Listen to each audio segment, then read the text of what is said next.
was the G4. And this was the literally first session that I jumped in. I flew to St. Martin. I was lucky enough, I never imagined that there would be a foiling boat only, basically 2 years or a year and a half after the Cup was over, already in the Caribbean, in my home waters. So Peter sent me an invite, and I flew over for 2 hours. The two things that impressed me straight up with what is a cruising cat, and a lot of people are discussing that, and we'll talk about that later, is not that it foils. I mean, is the fact that it foils with such stability. So I've been involved in an environment up to that point which was all about performance, performance, performance. And to sacrifice 20-25% in performance and gain it in stability with dihedral and all that kind of thing was unbelievable. So here we're sailing in conditions which we could not sail the 45s in. We would be launching like the other photo I showed you, and we never once crashed. It's the self-leveling sort of Cadillac feel sailing, and we hit what has been to date their top speed on their first day foiling. So I was hats off to the whole team, and I think the biggest and funniest thing that I realized that evening, or that before I caught my flight back, we're having dinner, which is for them this was the biggest foiling cat that they ever sailed. And I didn't know the history. I'd never met Misha. I knew of him. I didn't know the Holland Composite guys.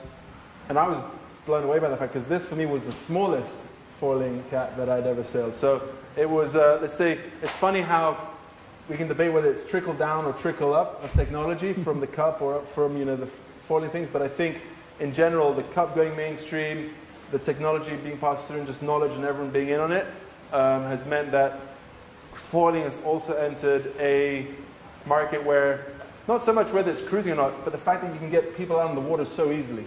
Like here you can have a lot of guys and a lot of guests sailing, and we then decided to put it, or I got called in post St. Bart's where they flipped it. Maybe it's because of how many times I've flipped cats, I'm not sure, but I got asked to come and race in Antigua, which I thought I had to do. It's where I'm from, it's where I live. So to be back home and race what is a foiling cat there, I was straight away, yep, no problem. I jumped back on the plane, and we had a great time. I'm going to show you now a little onboard sensation. This was just with my iPhone, but big things are the sensation of sound and all that kind of thing. No one's seen it. Oh, maybe I'll upload it. I'm not sure people have seen this. I don't think so.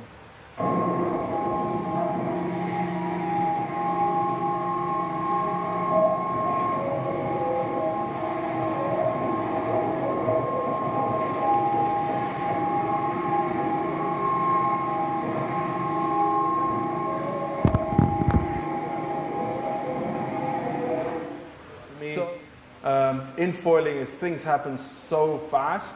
You need to talk things through beforehand. You can't expect just to go and hit it first time. But the thing that stands apart is that no matter what happens, it's a fun day on the water. You're going fast. Even if you win or lose, it's been great sailing. You're not banging away, and coming back in after 5 hours without, and being grumpy and just drinking your beers. It's great fun, especially when you're doing it with a bunch of Puerto Ricans. It was good. The thing that interested me was the fact that this is the only spot on the boat that you can actually see that you're foiling. So a lot of those guys didn't. And I'm not sure if it's from I don't know if the DNAs have net or like a tramp, but tramp, you can see it as well. So I couldn't see the foils.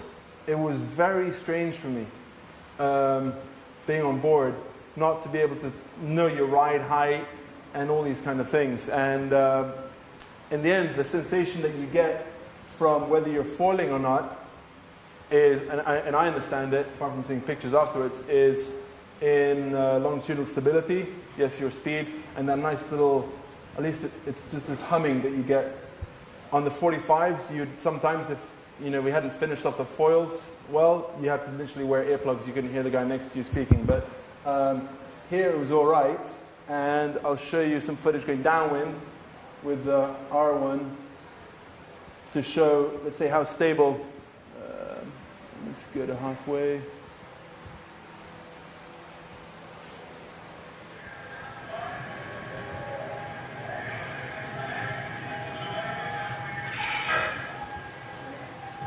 So here we're doing like 20-22. Going on to lower to lay lines without instruments was a big thing. Trying to call them, but it's the fact that, I mean, you're doing a speed that normally you'd need a huge boat on with a lot of crew, and here we're 6 guys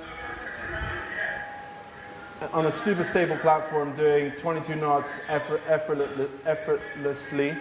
And that's what I think foiling brings, is not the fact that you have to do it all the time, especially with this boat, but the fact that when you want to, you can. I'll go quickly. So this was talking about foiling, like the America's Cup. For me, I brought the cup after winning it to Antigua to stoke the next generation. The fact that we did it foiling made my job so much easier. Every little kid wants to foil. When you see a moth, you want to go sailing. A big part of it is just having fun. And the biggest thing with having the gunboat there was the opportunity to share the stoke, so to speak, and get a whole bunch of sailors out on the water. That for me was the most important part of the whole sailing week, is the fact that foiling is really having getting a lot of traction with interest at kids. Instead of snowboarding and all these other sports, they want to really stick around and go sailing. So I think as a sport, we need to do a good job that we don't only have them when they're 8, 10 years old, but we continue to keep them all the way through. It gets me to the last part of the G4, which was the delivery. This looks kind of sketchy. This was leaving St. Martin. We just cleared out, and we got stopped again by customs. Another hour lost. But the funny thing was, afterwards, when we got a little friendly and started talking, the real reason that they came on board was they had a bet on their tender on whether the boat was full carbon or not. And the guy driving lost the bet because he thought it wasn't. So I got called up to,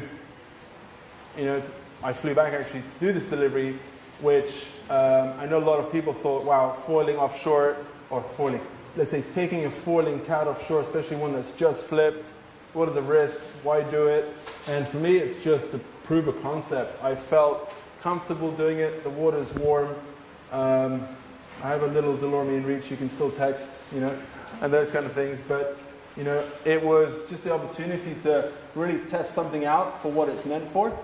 And this was Peter, his son was on board, also Jen Edney, who's a photographer who did a lot of stuff with the Maserati, and she's been photographing a lot of things. So just 4 of us on the boat. This is just leaving St. Martin, and glamour conditions. It's good. It's all about sea state, really. You can safely, crank out the miles. The first day we did 360 miles on a 40-footer, and we spent 6 of those hours at night, which was very squally, with Maine alone. So we could have easily done 400 miles, which is unthinkable on a normal 40-footer. But the conditions did change, and the breeze backed, it built up to over 20 knots. The sea state got kind of bad halfway through, and all we did was reef. We got up to 2 reefs on the main and reefed the jib. I didn't really even know that the boat had a reefing jib. And we kept the boat speed at 12 knots, which is the cruising boat would normally do in those conditions. So it's knowing when to, let's say, push on the accelerator or not, but it always felt super comfortable. That's the main thing about foiling in a cruising capacity, is the comfort that it provides. Not only the distance that you can sail, but the stability that you have as a platform. Yes, it's a catamaran, but normally I think a cat, I know as displacement cats, sailing in those kind of conditions, it's, even if you're in displacement mode, the fact that you have some lift on the foil smooths, it damps out, all that movement, and it makes it really comfortable. This is Peter with the DeLormes that we had. We had tracking every 10 minutes. of course, technology, you have to let people know the implications and the issues with it. So this is Peter talking to the Coast Guard because his dad freaked out that the tracking stopped and he thought that we'd flipped. And anyway, so we all laughed about it. Other great thing about this platform, which I'd never experienced, and I come from a racing background offshore, when you're cruising is you can just slow everything down for sail changes. You know, you can really sail the boat short-handed. You slow it, I mean, especially, this comes from multi-hull, not the fact that it's foiling, but you can just slow it down. It's super simple, mellow. You can change the front sail, do whatever you want, and then shoot off again. So I had a really good time. Not so much driving the boat myself, but this was Jen, for example. She'd never helmed a boat with a tiller before. And she'd never really helmed a boat with a helm either, really, if you think about it. And so the first day she didn't even want to helm in daylight. By the end of it, she was helming at night. And for me, you know, sailing is coming about, and be it with the foiling and the speed and so on, that people are getting interested in it again. And we have a package that I think is mellow enough that, you know, yes, you need to have someone there to just share a little bit, and you're not pushing the limits. You're so far away from them that anyone can actually get on and sail and have those sensations. And she had a blast. You know, she was sailing this thing at over 20 knots. A few more images of a cruisy time.